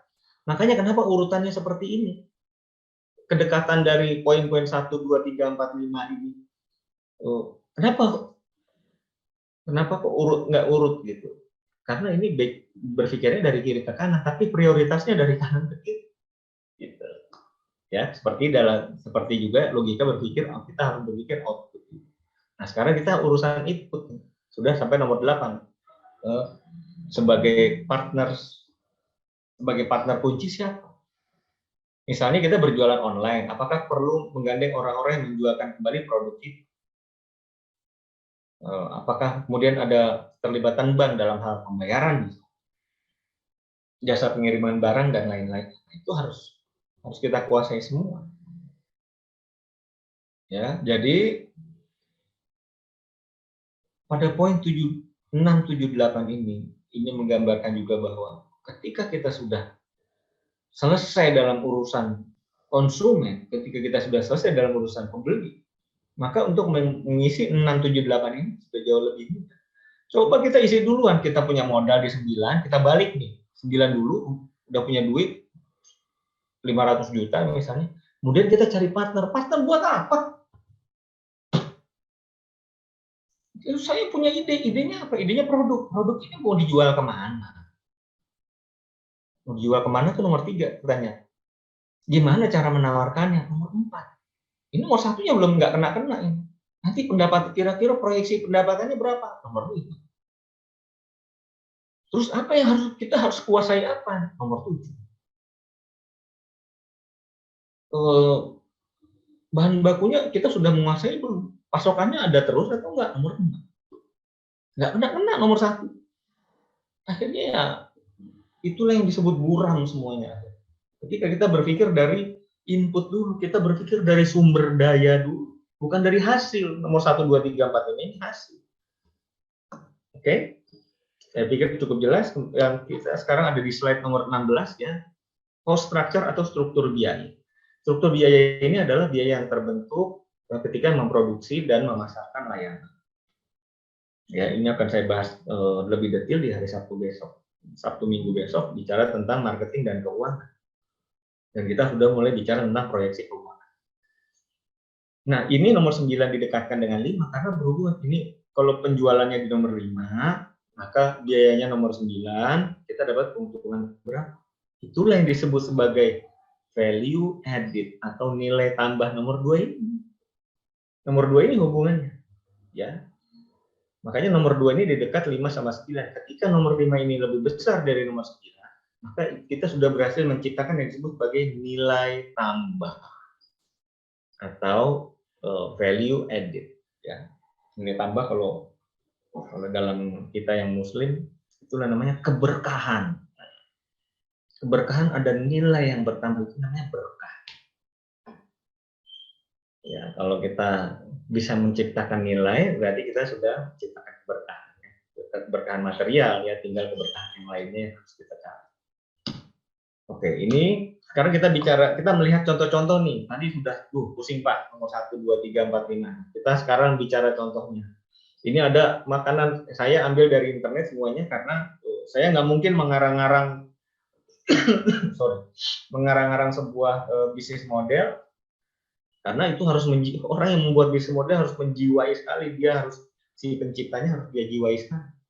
Nomor 1, customer segment tadi makanan sehat berbahan dasar buah stroberi segar. Si pembuat bisnis model ini, customer segmentnya adalah anak-anak, wisatawan lokal, cinta makanan sehat, dan restoran dan kafe. Nah, menarik juga nih, ada 4 segmen yang spesifik yang disebut: anak-anak, wisatawan lokal, pecinta makanan, pecinta makanan sehat, dan restoran dan kafe. Nomor 1 di sini, nomor 2 di sini langsung value proposition, penawaran nilai, yaitu Strawberry 24 sebagai produsen camilan sehat berbahan dasar stroberi segar. Yang berikutnya adalah meningkatkan daya saing produk oleh-oleh khas Bandung. Walaupun bagi saya ketika dia menciptakan ini masih kurang tajam, ya, masih kurang tajam, karena tadi bagaimana caranya berbicara sama anak-anak, bagaimana berbicara kepada wisatawan. Nah, wisatawan agak nyambung nih, meningkatkan daya saing produk lokal. Ini camilan sehat, ya. Yang berikutnya adalah, ini nomor 1, nomor 2, nomor 3 adalah channel. Channel itu adalah saluran. Lewat mana dia menawarkan value proposition ini sebagai camilan sehat, ya, berbahan dasar stroberi segar. Adalah e-commerce, yaitu marketplace, media sosial, dan lain-lain. Yang ketiga adalah toko oleh-oleh. Nah, ini agak spesifik karena dia memang dari daerah wisata, tinggal taruh di toko oleh-oleh, di mana itu bisa ditemui oleh para wisatawan, anak-anak, pecinta makanan sehat. Yang terakhir adalah bagaimana dia membangun hubungan, ya, nomor 4, diskon dan promo ke toko oleh-oleh. Jadi diskon itu juga termasuk sebagai cara membangun hubungan, ya. Cuma teman-teman UMKM ini hati-hati pakai diskon, hati-hati, strategi diskon itu ada. Jadi bagaimana kita menghitung diskon ini ada rumusnya, ya, dan ada strateginya. Bagaimana kita menentukan harga, kemudian menentukan diskon, tidak boleh sembarangan. Ya, dan harus belajar teorinya, harus belajar ilmunya kepada yang berpengalaman. Ya, sebelum teman-teman UMKM ngomong diskon, betul-betul coba belajar, tanya dulu yang sudah pengalaman, tanya. Oke, 1, 2, 3, 4 sudah. Yang kelima adalah penjualan produk selai, dodol, dan sirup, dan stroberi, kunjungan wisata. Nah, ini adalah proyeksi pemasukannya, ya. Revenue stream, kunjungan wisata ke tempat produksi. Nah, kunjungan wisata ini jasa nih. Pasti mereka ada mengenakan biaya jasa pengantaran, ya, jasa guide. Nah, jasa guide ke lokasi wisata. Revenue stream-nya atau aliran pendapatannya ada penjualan produk selai, dodol, sirup, stroberi, dan ketika ini sudah jadi seperti ini, maka inilah yang akan menjadi bahan pertimbangan bagi investor. Investor menarik nggak melihat seperti ini? Oke. Ini kan sudah prospeknya tadi, 1, 2, 3, 4, 5 itu prospek. Kemudian apa sih resource-nya apa? Harus ada lahan tani stroberi, ada. Alat pengolahan standar makanan ada. Semua sudah punya, siapa? Oke, karena kenapa? Kami di sini pusat industri stroberi, semuanya banyak dan banyak suppliernya. Yang level berikutnya apa sih kegiatan kuncinya apa? Key activities-nya. Membeli hasil panen stroberi dari petani. Kemudian mengolah stroberi segar menjadi produk olahan. Simple. Ya, kalau investor lihat ini senang. Simple, ya, kegiatannya. Di resources-nya cuma ini aja, ya Pak. Yang penting kita punya lahan tani. Kalau nggak punya lahan tani repot. Saya harus beli mahal. Oke. Yang terakhir adalah key partnersnya siapa? Petani stroberi. Kemudian middleman yaitu pengepul stroberi. Yang terakhir adalah pemilik toko oleh-oleh. Nah, ini adalah partner-partner kunci yang harus dia miliki sebelum memulai. Atau kalau belum punya, harus segera mengontak. Nah, yang terakhir adalah biaya, struktur biaya. Bisa dilihat di sini semua. Ini adalah gambaran utuh sebagai bisnis kanvas atau bisnis model kanvas. Yang contoh yang kedua, ada produk tas, dompet, kulit sapi, desain geometris, bla bla. Oke. Siapa customernya? Demografi usia 25 sampai 40, lokasi di kota besar, provinsi, kota besar provinsi, target utama wanita. Oke, minat dari segmen pasar adalah contemporary art, desain, green living, beauty hair. Nah, ini istilah-istilah fashion semua ya, istilah-istilah perfashionan gitu loh. Nah, ini customer yang sudah dididik oleh produk tas dompet kulit sapi, ya, namanya Cameleo. Kemudian value proposition-nya apa? Model tidak umum. Nah, ini keren ini. Dia sudah mulai bicara hal yang filosofis di sini. Model tidak umum, pattern geometris, dan kombinasi warna kontras. Wah, hebat. Tangible value. Nah, ini makin canggih nih. Bahan kulit asli grade A, full A. Lebih hemat bahan, kualitas jahitan rapi, model tidak pasaran, kualitas ekspor. Intangible value, kepercayaan diri, tampil beda, natural, segar, estetik, bisa di berbagai suasana, support pengrajin lokal. Nah, ini adalah nilai-nilai value-value yang ditawarkan untuk tadi customer tadi. Ya, customer yang sudah spesifik tadi. Saya ada di slide nomor 19 ya. Kemudian revenue stream-nya adalah atau aliran pemasukannya adalah penjualan produk penetrasi, penjualan produk utama, produk bundling, produk bundling dan promo ekspor, kemudian penjualan produk dry fisik, penjualan produk perawatan tas. Oke. Yang berikutnya key resources-nya apa? Sumber daya kuncinya. Bahan kulit grade A, bla bla bla bla. Nah, ini adalah bahan baku atau bahan sumber daya yang dia dalam hal memproduksi emas. Kegiatan kuncinya memproduksi, marketing, branding, selling, pergudangan. Ini udah canggih. Ya, partnernya siapa? Pemasok bahan, pemasok label, kemasan, dan seterusnya. Biayanya, struktur biayanya bisa dilihat di sini. Oke, yang ketiga juga ini contoh juga. Ini produk selai nanas. Nah, produk selai nanas, customer segmennya siapa? Keluarga, semua umur. Kemudian ada juga industri kecil, produsen roti. Nah, menarik. Yang pertama tadi umum, ya semuanya. Tapi yang kemudian makin spesifik, industri roti atau produsen roti, karena di dalamnya ada selai nanas.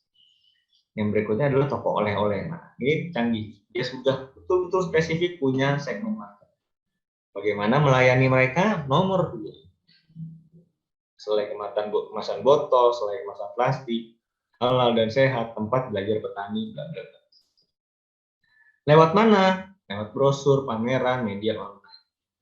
Dengan cara apa membangun hubungan? Nomor 4, penjualan langsung. Saya ada di slide nomor 20 ya, teman-teman Twitter Space. Ada nomor 4, bagaimana kita membangun hubungan?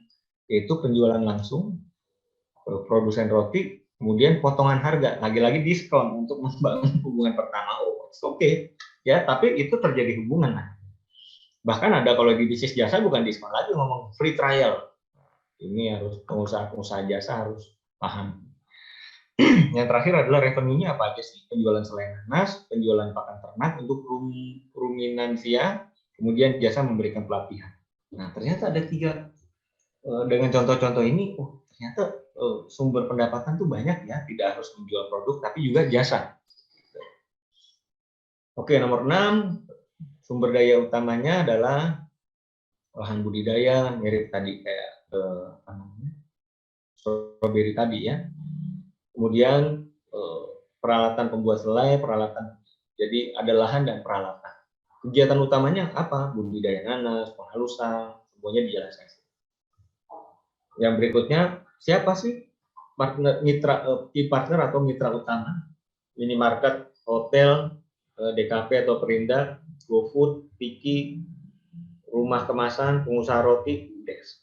Dia sudah paham ternyata partner-partner kuncinya inilah yang harus diperhatikan dalam hal memenuhi nomor 6 dan 7.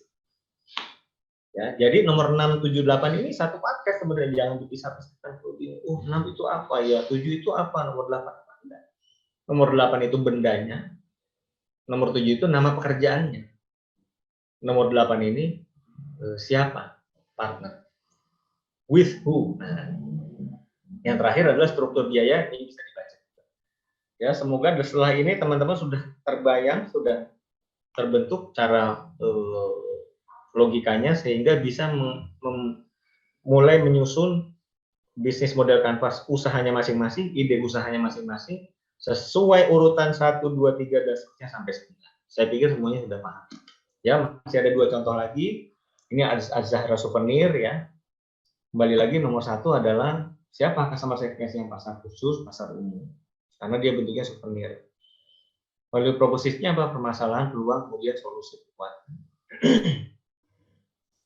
Channel-nya apa? Langsung, tidak langsung, strategi, customer relation-nya apa? Website resmi, database, sosial media, strategi marketing.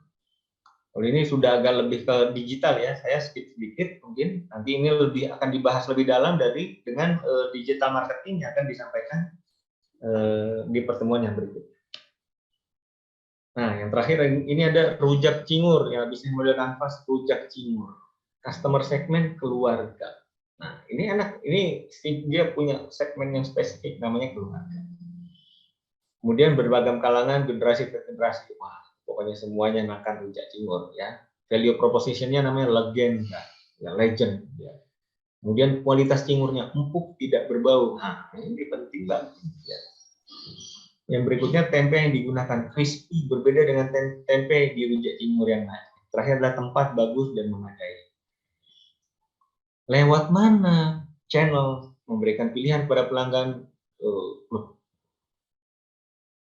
Ya, makan di tempat atau tidak menggunakan bahan tertentu. Ngomongnya bahan. Yang berikutnya tidak memerlukan promosi khusus karena sudah terkenal. Wah, kayaknya rek, gitu kan. Ini channel. Yang berikutnya bagaimana dia membangun hubungan, tidak melakukan banyak usaha karena merupakan tempat makanan tradisional dikelola keluarga, manajemen kurang terstruktur. Ya, ini problemnya UMKM nih, dia cerita jujur. Kemudian kegiatan utamanya apa? Sumber daya utamanya apa? SDM, karyawan ya pasti. Kemudian resep. Nah, ini menarik. Resep dan teknik pengolahan bahan baku, di mana itu menjadi aset, itu menjadi bukan aset, apa namanya? Menjadi sebuah sumber daya yang penting, yang dinilai penting oleh mereka. Sehingga itu akan menentukan value. Nah, ini juga nomor 6 dan 7 ini sangat berhubungan dengan value. Ya. Yang berikutnya, kegiatan kuncinya apa? Mengelola bahan baku dengan teknik dan resep rahasia. Kemudian menyiapkan makanan yang bersih dilakukan di depan konsumen. Ya, ini key activities-nya adalah tadi mengelola bahan baku dan menyiapkan makanan yang bersih. Ternyata tidak terlalu sulit, tetapi itu karena itu sudah dia bilang tadi legenda, itu sudah hal yang tradisional. Walaupun orang membaca ini sederhana, walaupun kita melihat ini sederhana, tapi ini sudah turun temurun, Pak. Orang pokoknya sudah makan di sini sudah puluhan tahun makan di sini. Nah, itu harus dijaga. Ternyata kegiatan kuncinya ya cuma ini. Ternyata sumber daya kuncinya ya resep itu tadi, ya, dan juga cara tradisional. Dan sehingga dia menganggap key partner cuma supplier bahan baku saja. Ya. Dan ini yang terakhir adalah biaya-biaya yang dikeluarkan. Ini simpel sebenarnya. Nah, sehingga ini yang terakhir ya, sudah selesai. Jadi bisnis model yang baik akan mendatangkan modal. Model dulu baru modal.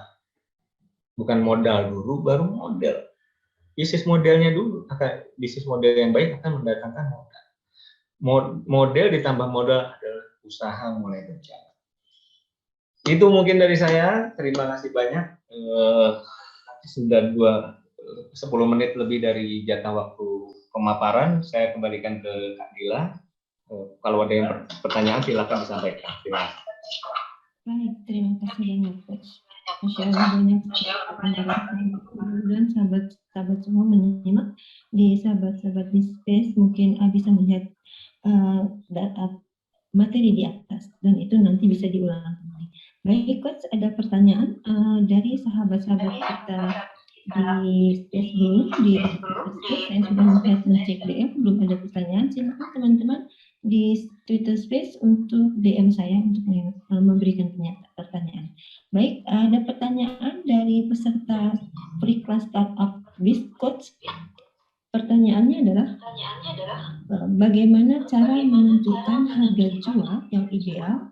Pengalaman saya ketika menentukan harga jual di Kota Bogor ternyata tidak masuk, padahal boleh dibilang kota besar, perumahan eksklusif juga. Tapi ketika digunakan di Kota Garut, harga masuk dan diterima konsumen. Apa yang harus dilakukan sebelum menentukan harga jual pokok? Begitu Coach. Terima kasih Coach. Baik, pertanyaan yang sangat bagus sekali. Ya, dan ini pertanyaan yang sangat dibutuhkan oleh UMKM. Sering sekali tentang penentuan harga. Oke, harga nomor 1 adalah harus survei dulu. Jadi harga itu harus survei dulu. Bahkan menentukan harga ini juga adalah hal yang perlu dilakukan bahkan sebelum mulai bisnis. Ya, bahkan sebelum kita mengeluarkan modal, sebelum mulai berbisnis, yang harga adalah salah satu agenda yang harus kita tahu dulu. Harga adalah miliknya konsumen. Harga itu miliknya pembeli. Memang ada satu saat harga itu miliknya penjual. Artinya apa? Yang dimaksud milik penjual atau milik pembeli? Harga milik pembeli, di mana itu pembeli ini punya daya tawar yang kuat untuk memilih dia membeli atau tidak. Itu namanya harga itu yang menentukan adalah pembeli. Bedanya ciri-cirinya apa ketika pembeli dia punya kemampuan yang banyak, kemampuan yang lebih dalam rangka pelaku pada posisi tawar. Ya, posisi tawarnya bargaining powernya yang tinggi sekali. Yang tinggi sekali di mana terjadi banyak persaingan. Satu. Ya, terjadi banyak persaingan. Teman-teman tahu nggak? Silakan dicatat, silakan digaris bawah. Persaingan bisnis sekarang itu sudah nggak kayak persaingan bisnis zaman dulu. Ya. Bahkan tukang bakso deh, saya tukang bakso sama tukang bubur. Ini contoh yang simpel. Siapa pesaing tukang bakso? Apakah tukang bakso yang lain? Pasti. Tetapi ternyata pesaingnya tukang bakso adalah tukang somai, tukang bubur, tukang roti, tukang es kelapa, tukang kebab, ya, jualan baju, yang bukan makanan juga pesaing semua. Di mana sebuah tempat yang di mana masyarakatnya yang perlu diperhatikan juga daya belinya. Persaingan kemudian daya beli. Daripada kita kalau ini cara metode yang sangat canggih untuk perusahaan-perusahaan besar ya, ketika dia harus membuat kajian persaingan, daya beli dan lain-lain. Tingkat pendapatan, sekolahnya menengah ke atas atau di mana, rumah sakit itu kalau membuat riset marketing sampai sedetil itu. Kita UMKM simpel aja sebenarnya. Produk kita apa misalnya? Kita jualan roti misalnya. Jualan roti. Ya paling gampang kita survei harga roti di situ berapa. Nomor 1 adalah survei. Langsung harga roti di situ berapa. Oh, harga di sini harga Holland Bakery. Holland Bakery misalnya ya, Holland Bakery harganya 30.000. Di Holland Bakery 30.000. Dengan yang sama di Sari Roti itu 20.000. Dengan jenis yang sama, misalnya ya, Sari Roti 20.000, Holland Bakery 30.000. Nah, pertanyaannya, saya mau jual harga berapa? Tergantung kualitasnya. Kalau seandainya misalnya kualitas saya adalah kualitas Holland Bakery, tapi saya jual harga pertengahan, nggak harganya harga Indomaret juga. Saya jual harganya 25.000, tapi kualitas Holland Bakery. Nah, itu baru menarik karena kita sudah punya patokan harga. Harga yang sudah ada harga yang sudah diakui sebagai wajar oleh masyarakat sekitar, maka itu akan mudah diserap. Jadi kita tidak bisa berasumsi. Kita tidak bisa berasumsi, oh harga di Garut masuk ya, harga di Bogor nggak masuk. Tergantung asumsi orang Bogor dan asumsi orang Garut. Menurut orang Bogor segitu mahal, menurut orang Garut murah. Bisa jadi. Kenapa? Ternyata di Garut itu susah barangnya.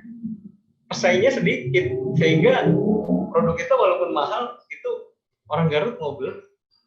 Ya, orang Garut menengah ke atas misalnya. Wah, ini produknya di mana-mana nggak cari, nggak ada. Kalau saya mau beli ini, saya harus ke Bandung, saya harus ke Tasik, saya harus kemana. Mendingan di sini ada. Sementara di Bogor, pesaingnya tuh banyak, walaupun orangnya daya belinya tinggi, tapi pesaingnya banyak sekali. Dan ternyata pesaingnya jual lebih murah dari kita. Obat, sudah selesai. Ya, artinya nomor satu yang harus kita lakukan dalam harga, teman-teman semua UMKM, nomor satu yang harus kita lakukan dalam pricing, ya, simple pricing. Penentuan harga bagi UMKM yang simple adalah survei pasar dulu. Bahkan sebelum membuka bisnis pun kita harus survei pasar. Ya, sebelum kita berinvestasi di nomor 9 nih, nomor 9 dan nomor 8 nih, ya, nomor 9 lah. Sebelum kita keluar duit, kita tanya dulu ini kalau dijual berapa harga? Kira-kira laku nggak? Nomor 5 kan, harga jualnya berapa? Kemudian tanya sama nomor 1, kalau produk ini dijual harga sekian, kira-kira menurut kalian gimana? Harus disurvei dulu, harus penelitian dulu, riset dulu, sebelum kita keluar duit. Dengan begitu simpel, dengan begitu lebih aman kita mulai melangkah. Gitu. Ya, jadi simple, sebenarnya pricing itu simple kalau UMKM. Kita survei harga market, nah setelah itu terserah kita mau keputusannya. Kalau lebih mahal, berarti kita harus ada jasa lebih, harus ada pelayanan lebih. Kalau kita lebih murah, berarti apa misalnya? Sekarang mahal nggak mampu, murah curiga, kan gitu kan. Kita serba salah, tapi ya itulah kenyataan. Ketika kita misalnya murah, ya, oh ini murah, tapi kenapa kok murah? Oh, saya belum termasuk biaya antar. Oh pantas, itu penting kata, oh pantas. Kalau gitu saya boleh deh, mau deh, nanti barangnya saya ambil ya. Oh iya boleh Bu. Kalau dikirim berapa? Kalau dikirim sekian. Ya udah deh kirim aja. Harus menawarkan gitu. Ya, jadi gitu dalam hal pricing UMKM nomor 1 prioritasnya adalah survei pasar dulu, survei riset market dulu. Kalau harga sekian kemahalan atau murah. Itu mungkin, terima kasih, saya kembalikan kepada Kak. Iya, baik Coach. Terima kasih atas jawabannya Coach dari teman-teman. Mari kita rajin-rajin survei harga, siapa tahu ada kenaikan atau turunan pun tetap kita harus perhatikan, siapa tahu kita kesusul ataupun ada perubahan harga di tempat daerah yang lain. Coach, masih ada beberapa pertanyaan yang akan saya sampaikan dari teman-teman ya, peserta yang ada di Free Class Startup Biz. Dari Pak Andi, berapa persen margin optimal untuk produk kita, Coach? Terima kasih, Coach. Oke. Pertanyaan yang bagus sekali.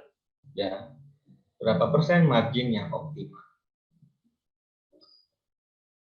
Jawabannya adalah tergantung.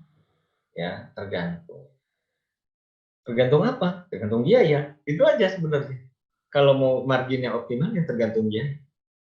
Contoh misalnya ya kalau di industri makanan, industri food and beverages, makanan ya bukan minum, di makanan, khususnya makanan yang siap saji seperti nasi goreng, bakso, warteg, pokoknya makanan-makanan yang siap saji yang hangat, makanan yang dikonsumsi pada hangat-hangat, dikonsumsi segar, maka harga jualnya idealnya adalah 2 kali lipat dari HPP, dari harga pokok produksi. Kalau ini makanan ya, itu yang umum.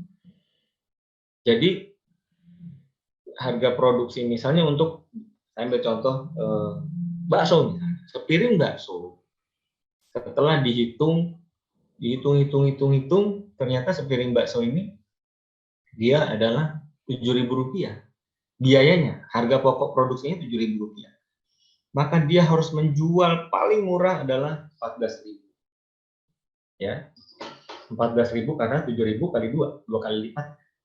Pertanyaannya, kenapa? Karena tadi ini fresh, ya. Makanan yang fresh memang sifat umumnya seperti itu. Yang kedua adalah ada biaya tenaga kerja yang harus juga ditanggung oleh setiap mangkok bakso yang terjual. Ada tenaga kerja yang harus dibayar dari tiap mangkok. Oke. Nah, dari situ kemudian dalam dunia makanan, maka yang umum ya kayak roti, rendang, siomay, macam-macam. Makanan-makanan yang segar, artinya yang fresh, masih hangat-hangat dimakan, diproduksi, minimum ya keuntungannya adalah 50% dari harga jual, yaitu biaya atau penjualan adalah 2 kali lipat dari biaya produksi. Nah, itu yang simpel. Kalau bisnis makanan di hotel lebih lagi. Bisnis makanan di hotel itu yang kita bayar makanan di hotel itu sebenarnya biaya produksinya hanya 30%-nya saja dan tidak boleh lebih. Karena nanti tidak menguntungkan untuk bisnis hotel. Itu kalau di hotel. Nah, sementara kalau misalnya pakaian, saya belum menguasai detail, tapi margin untuk di pakaian juga bervariasi ya. Dari modalnya 30%, ada yang modalnya 70%, tergantung perputaran, tergantung tadi kadang-kadang masalah warna, masalah size atau ukuran. Nah, itu semuanya tergantung. Ya. Jadi untuk mengetahui jawaban ini kita akan bahas nanti pada saat sesi keuangan hari Sabtu. Bagaimana kita menghitung harga jual, kemudian bagaimana kita menghitung biaya. Dan itu semuanya simpel semuanya, bukan suatu hal yang jelimet, tapi saya akan menyampaikan prinsip-prinsipnya saja. Ya, dan apalagi nanti kita bicara tentang bisnis bengkel, berapa keuntungannya yang harus. Nah, ini lebih banyak sekali informasinya. Tentu kita bisa lanjutkan di pertanyaan yang sama untuk bisa lebih spesifik lagi nanti disampaikan. Gitu. Baik, terima kasih. Saya kembalikan kembali kepada Kak Dila. Baik, Coach, masih ada 2 pertanyaan dari sahabat-sahabat kita. Ya. Alhamdulillah. Baik, Coach, saya akan bacakan pertanyaan dari Mbak Ayun Kabul Food. Pertanyaannya, karena kami menanam sendiri bahan baku pembuatan produk dengan sistem kemitraan dengan petani, kira-kira lebih efektif mana untuk memasarkan ambil sales lagi atau memanfaatkan para mitra petani kami untuk memasarkannya, Coach? Terima kasih, Coach. Oke. Jawaban pertama adalah petani adalah petani. Ya, petani tugasnya adalah bertani.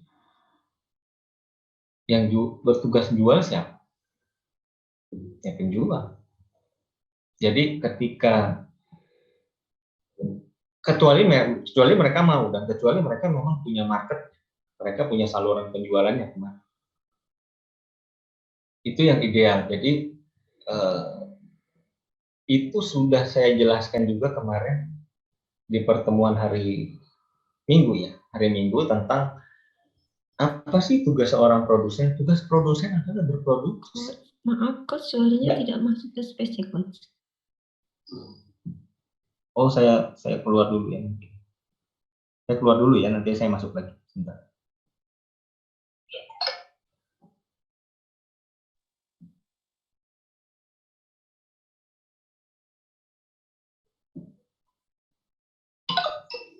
Baik.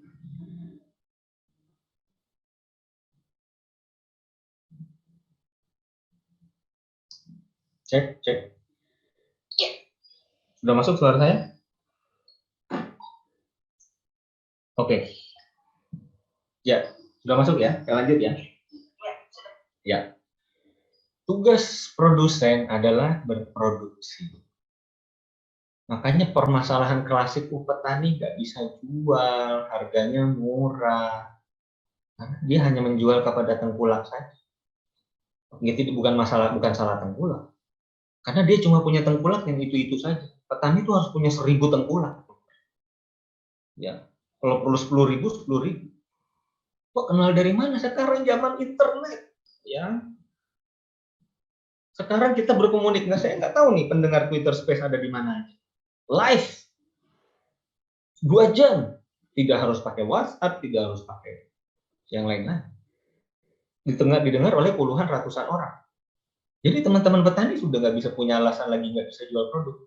Harusnya ya, saya kayaknya gampang banget Pak ngomong. Ayo kita sama-sama bahu membahu, teman-teman petani ya. Ketika panen kita coba akan membuatkan forum tentang panen petani. Ya, ketika panen petani dengan tengkulak ini nggak mempan, tengkulak ini nggak mempan, tengkulak ini nggak mau beli, nah, panggil orang kota, panggil orang di end market sekaligus. Kalau perlu, ayo kita orang satu perumahan mau beli ini, mau beli kangkung, mau beli wortel, mau beli apa, jeruk yang harganya sedang murah ini mau diantar. Yuk kita patungan. Bisa kita lakukan itu harusnya. Ya, kita bisa mulai itu ke depan. Artinya petani tapi harus ada jalur, jangan kemudian petani ini jualkan semuanya menjajakan satu persatu. Kan petani ada di tempat pertaniannya, dia jangan kemana-mana. Karena tugasnya dia bertani. Ya, tugas produsen adalah berproduksi. Yang tugasnya jual beli namanya pedagang. Ya, tugasnya pedagang adalah bertemu, memperdagangkan, memindahkan barang dari produsen ke pembeli. Itu tugas pedagang. Tugas pedagang adalah berdagang. Tugas petani adalah tugas produsen adalah berproduksi. Petani itu adalah produsen.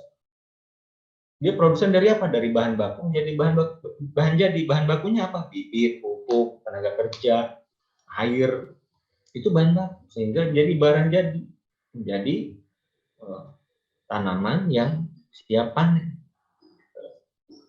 Jadi itu mungkin sedikit ini sedikit masukan dari saya. Saya bukan petani juga, walaupun saya juga sedang belajar mau masuk ke sana, ya, tapi itulah sedikit pemikiran saya. Mohon maaf kalau ada kekurangan. Baik, saya kembalikan lagi. Silakan Daniel. Terima kasih Coach. Sahabat-sahabat semua, baik yang di Zoom maupun di Space Twitter Space, mohon maaf karena terkait dengan waktu yang sudah hampir habis, sebetulnya sudah habis sebentar lagi. Jadi kami sudah batasi dulu sementara pertanyaan, nanti mungkin untuk pertanyaan yang masih menggantung, nanti Coach akan menjawab mungkin melalui DM group. Tapi ini ada satu lagi Coach pertanyaan, ada 2 sebetulnya, mungkin saya sampaikan bersamaan supaya Coach bisa langsung merangkum. Gimana Coach? Baik. Ya, terima kasih Coach. Dari Bang Sidolapak, dalam pembuatan bisnis kanvas, jenis pendapatan bonus cashback dari partner, apakah dimasukkan dalam revenue? Itu dari Bang Sidolapak, Coach. Yang satu lagi dari Bang Firman, pertanyaannya adalah key partner berkaitan dengan suplai bahan dan berpengaruh terhadap harga jual. bagaimana kita mengontrol key partner B agar harga jual tetap stabil. Itu Coach. Mudah-mudahan Coach bisa merangkum. Mohon maaf sahabat-sahabat yang lain, pertanyaan sudah kami tutup berhubung waktu juga sudah hampir habis. Terima kasih Coach. Baik, sama-sama. Yang pertama adalah dari Mas Idolapak tadi, boleh diulang sedikit? Kadila, boleh diulang sedikit untuk yang dari Mas Idolapak? Siap Coach, saya buka dulu Coach. Pertanyaan dari Bang Sidolapak adalah dalam pembuatan bisnis kanvas jenis jenis pendapatan cashback itu pasti di revenue ya, karena itu satu-satunya tempat, karena bagaimanapun itu pendapatan dan untuk masuk di revenue ya. Oke, yang kedua tadi tentang, saya lupa lagi tadi. Kadila, boleh dibantu lagi saya? Yang kedua dari Bang Firman, key partner Coach. Key partner berkaitan dengan suplai bahan dan berpengaruh terhadap harga jual. Bagaimana kita mengontrol key partner B agar harga jual tetap bisa stabil, Coach? Oh ya, baik.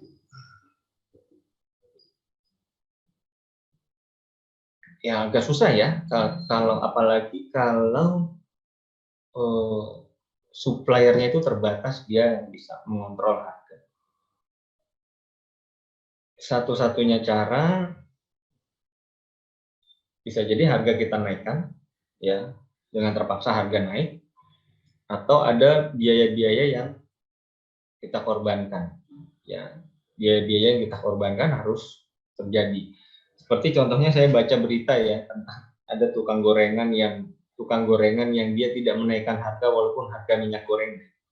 Ya, dia bilang kalau saya naikkan harga maka customer saya lari semua. Tetapi dia tetap mempertahankan cash flow, mempertahankan pemasukannya supaya tidak berhenti. Walaupun profitnya berkurang, profitnya tipis, maka itu tetap harus dilakukan. Untuk sementara tadi dengan supplier yang tadi dia bisa memainkan harga, kita coba harus mencari alternatif supplier yang lain. Satu, ya. Yang kedua, sejak sekarang mencari produk lain di mana di mana suplai bahan bakunya kita tidak bisa dikendalikan oleh siapa-siapa. Artinya kita memproduksi produk di mana bahan bakunya ini kita bisa mudah mendapatkannya. Jadi tidak kemudian hanya 1-2 orang yang mengontrol itu. Mungkin itu sedikit dari saya, masukan saya.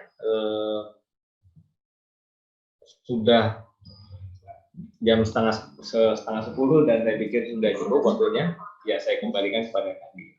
Iya, barakallah. Mohon maaf teman-teman atas waktu yang sudah habis ini, sehingga pertanyaan sudah ditutup, dan mudah-mudahan Coach nanti kalau misalnya ada pertanyaan yang sudah teman-teman ada di grup, nanti mungkin Coach bisa sampaikan. Oh ya, sahabat-sahabat sekalian yang belum tergabung dalam grup UMKM on Twitter, karena grup 1 sudah full, kami tidak bisa memasukkan lagi karena maksimal anggota 75 orang sudah terpenuhi. Insya Allah saya akan membuka kembali grup UMKM kelompok 2. Tetap ada Coach Edwin di situ. Nanti saya coba ada yang mendm atau misalnya meminta kepada saya, nanti saya coba masukkan. Begitu Coach, izin Coach.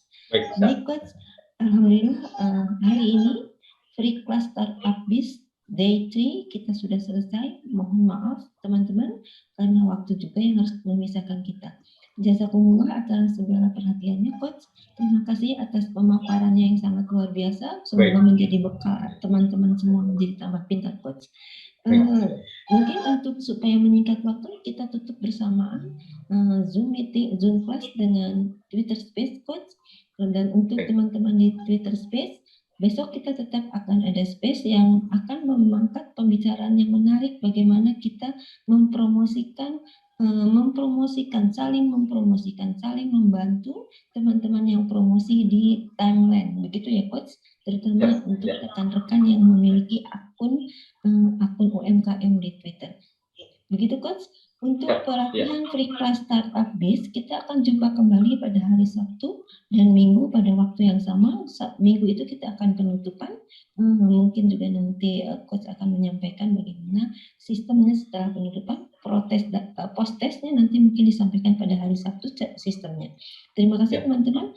Untuk teman-teman yang tetap yang belum dapat mengikuti free class ini, insya Allah kami akan membuka kembali free class startup bis ini pada bulan depan. Begitu ya, Coach? Ya, insya Allah.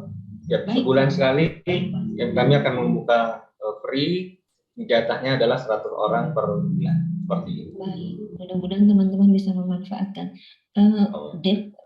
Insya Allah benefitnya adalah bisa ikut Zoom class dengan Coach sehingga dapat melihat visualisasinya. Baik, Coach, untuk menyingkat waktu, mungkin Coach akan menutup kelas kita, baik dari yang ada di Zoom maupun yang ada di Twitter Space. Silakan. Baik. Saya sedikit merangkum dulu ya tentang hari ini, bahwa ini adalah dengan bisnis model Canvas kita bisa melihat keseluruhan alur dari pertama mana yang harus kita penuhi, dan kemudian alur pemenuhan kebutuhan produk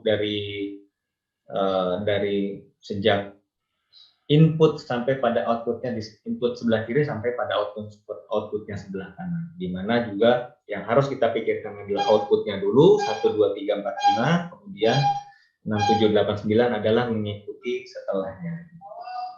Jadi ini juga adalah merupakan kelanjutan dari dua pertemuan yang sebelumnya, dan ini menjadi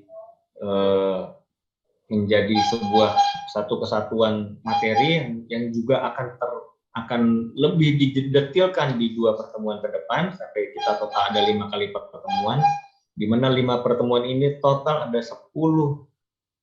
5 hari pertemuan ada 10 materi. Dan mudah-mudahan teman-teman semua sampai ke akhir sesi, sampai akhir materi untuk bisa mengikuti ini. Dan kita ada post test, ada tes dikit di akhir, gampang tesnya, mudah sekali, mudah dijawab ya, bisa belajar. Intinya adalah nanti tes ini supaya bisa mereview kembali pelajarannya, nggak susah-susah.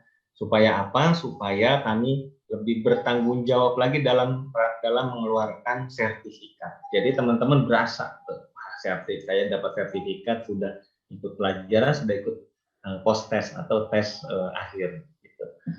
Baik, itu mungkin dari saya, dan mari kita tutup dengan sedikit doa. A'udzubillahi minasyaitonir rajim. Bismillahirrahmanirrahim. Alhamdulillahirabbil alamin. Hamdan yu'afini hamdan yu'afini ma'yamahu wa yukafi mazida ya rabbana lakal hamdu kama yanbaghi li jalali wajhikal karim wa azim sultanik. Rabbana taqabbal minna innaka antas samiul alim wa tub 'alaina innaka antat tawwabur rahim. Rabbana atina fid dunya hasanah wa fil akhirati hasanah wa qina adzabannar. Subhana rabbika rabbil izzati amma yasifun. Wassalamun ala mursalin. Alhamdulillahi rabbil alamin. Wassalamualaikum warahmatullahi wabarakatuh. Waalaikumsalam warahmatullahi wabarakatuh. Terima kasih teman-teman semua atas begitu setianya mendengarkan space kita. Sampai ketemu lagi besok dengan pemaparan yang lain. Mudah-mudahan semua dalam kondisi sehat, selamat beristirahat. Semoga besok bisa berkarya kembali dengan lebih baik. Baiklah teman-teman, mari kita tutup perjumpaan kita hari ini dengan membaca surat Al-Asr. A'udzubillahi minasyaitonirrajim. Bismillahirrahmanirrahim. Wal 'asr innal insana lafi khusr illa alladziina aamanu wa 'amilus shalihati wa tawassaw bil haqqi wa tawassaw bis sabr. Subhanaka Allahumma wa bihamdika asyhadu an la ilaha illa anta astaghfiruka wa atubu ilaik. Mohon maaf lahir dan batin. Jazakumullah khair. Ahsana jazaa wa ilaika fid dunya wal akhirah. Assalamualaikum warahmatullahi wabarakatuh. Space saya tutup dan Zoom pun akan ditutup oleh Mang Hasan. Terima kasih.